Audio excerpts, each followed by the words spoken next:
नमस्कार। आज हम जलालुद्दीन खिलजी के बारे में जानेंगे। इससे पहले हमने बलबन के उत्तराधिकारियों व उनके समय हुई खिलजी क्रांति के बारे में जाना।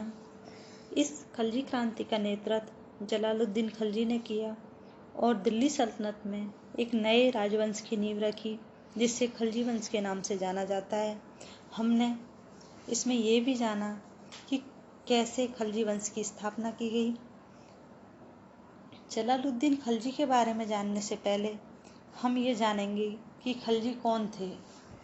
खिलजियों के बारे में ऐसा माना जाता है कि 11वीं शताब्दी में ये बड़ी संख्या में तुर्किस्तान से आकर तुर्क अफगानिस्तान स्थित खलज प्रदेश में बस गए थे, इसलिए इन्हें खिलजी कहा जाने लगा।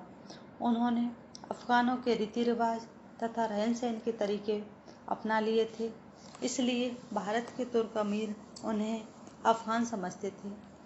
Doctor K S. Lal, Bulle Ghaig, Robert T. Barthold आदि विद्वानों ने खिलजियों को तुर्क माना है। खिलजी वंश के संस्थापक जलालुद्दीन के पूर्वज काफ़ी पहले भारत आकर बस गए थे और उन्होंने दिल्ली के तुर्क सुल्तानों के यहाँ नौकरी कर ली थी। जलालुद्दीन को शाही अंगरक्षक नियुक्त किया गया और आगे चलकर समाना के सीमांत सूबे का सूबेदार नियुक्त किया गया। उसने मंगोलों के विरुद्ध अपनी योग्यता, सैन्य प्रतिभा तथा पराक्रम का अच्छा परिचय दिया और उसकी गिनती योग्य सेना नायकों में की जाने लगी। इसके परिणाम स्वरूप उसे शाइस्त खां की उपाधि प्रदान की गई। मलिक तुर्की की मृत्यु के उपरांत कैकूबाद ने उन्हें सेना मंत्री का पद दिया। इसी समय से उसका तुर्की अमीरों से संघर्ष या टकराव शुरू हो गया, जिसका अंत खिलजी क्रांति से हुआ। जून 1290 को किलूगढ़ी के किले में जलालुद्दीन का राज्याभिषेक हुआ और वह फिरोज शाह की उपाधि के साथ सिंहासन पर बैठा।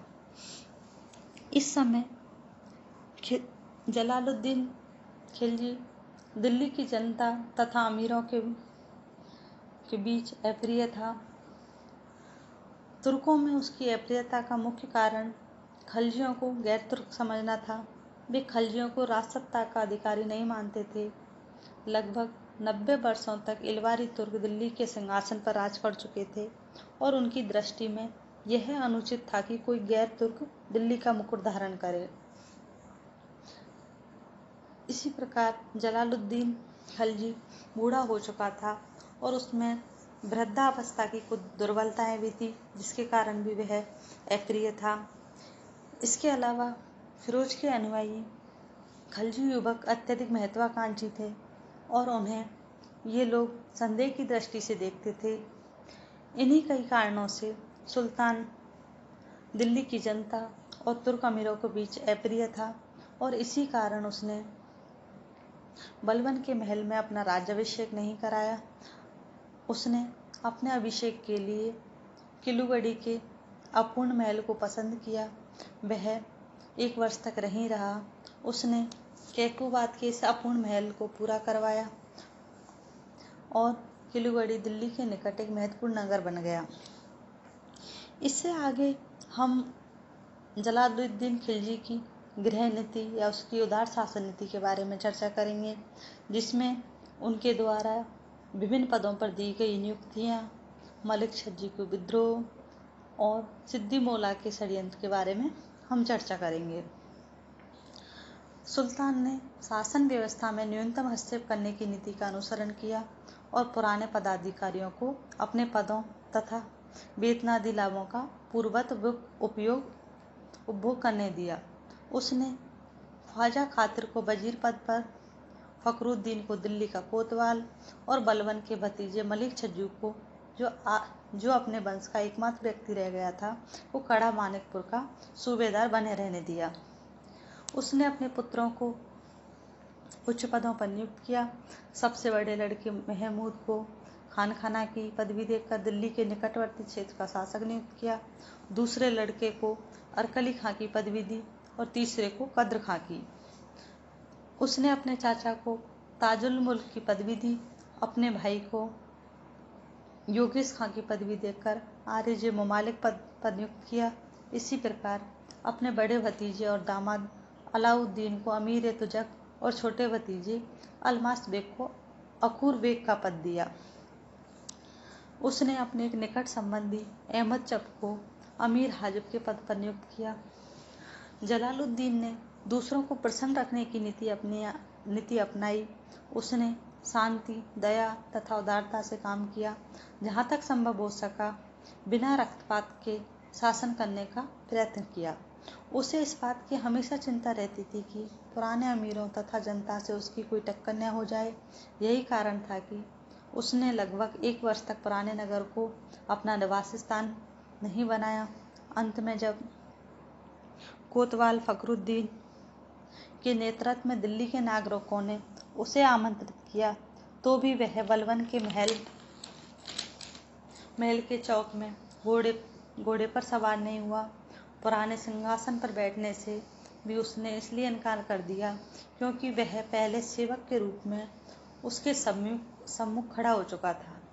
इसलिए उसने अपने लिए एक नए सिंहासन का निर्माण कराया। उसकी इस नीति से नवयुवक खलजी योद्धा जो शक्ति, प्रतिष्ठा और लाभ के उच्चतम पद प्राप्त करना चाहते थे उब गए।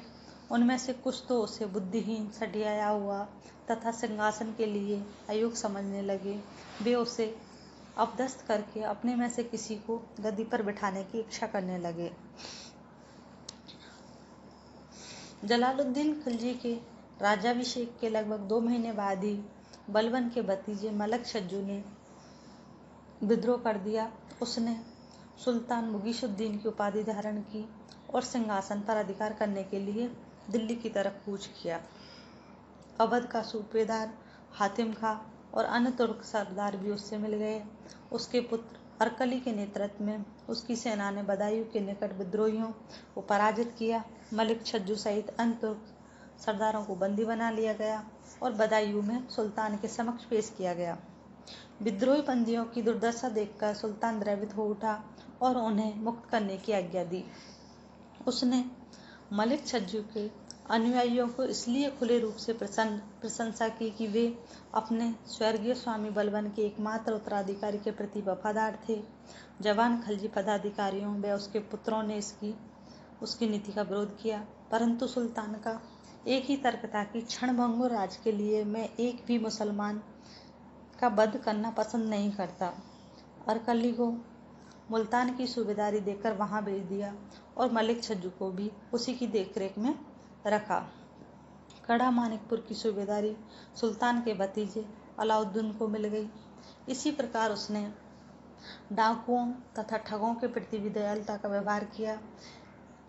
एक बार जब सुल्तान के आदेश से ठगों और डाकुओं के विरुद्ध कार्रवाई की गई और उन्हें गिरफ्तार करके सुल्तान के समक्ष पेश किया गया तो सुल्तान ने उन्हें दंड देने के स्थान पर रिहा कर दिया और बंगाल भिजवा दिया। लेकिन सुल्तान जलालुद्दीन खिलजी ने सिद्दी मौला के षड्यंत्र में सिद्दी मौला के प्रति उदार नीति को त्याग कर निर्ममता का व्यवहार किया। सिद्दी मौला की अध्यक्षता में सुल्तान के विरुद्ध एक षड्यंत्र रचा गया, परंतु इस बार सुल्तान ने उसके प्रति निर्ममता का व्यवहार किया। सिद्दी मौला ईरान से आया हुआ एक फकीर था और दिल्ली में बस गया था।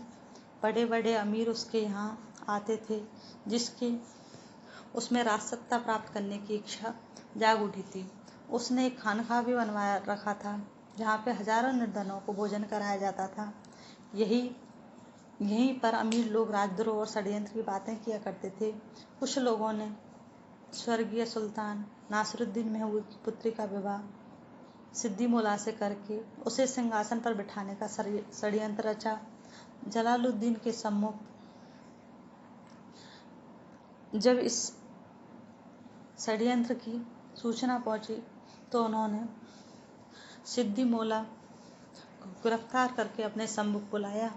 सिद्दी मौला से वाद विवाद के बीच सुल्तान अपने आपे से बाहर हो गए और उन्होंने अपने सम्मुख ही उसका वध करवा दिया। इस प्रकार हमने जलालुद्दीन खिलजी की गृह नीति के बारे में जाना और उनकी उदार शासन नीति के बारे में जाना कि किस प्रकार उन्होंने उदार नीति का पालन किया। आगे हम जलालुद्दीन खिलजी के सैन्य अभियान, उनके टाइम पे हुए मंगोल आक्रमण और उनकी अलाउद्दीन द्वारा करवाई गई हत्या के बारे में पढ़ेंगे। धन्यवाद।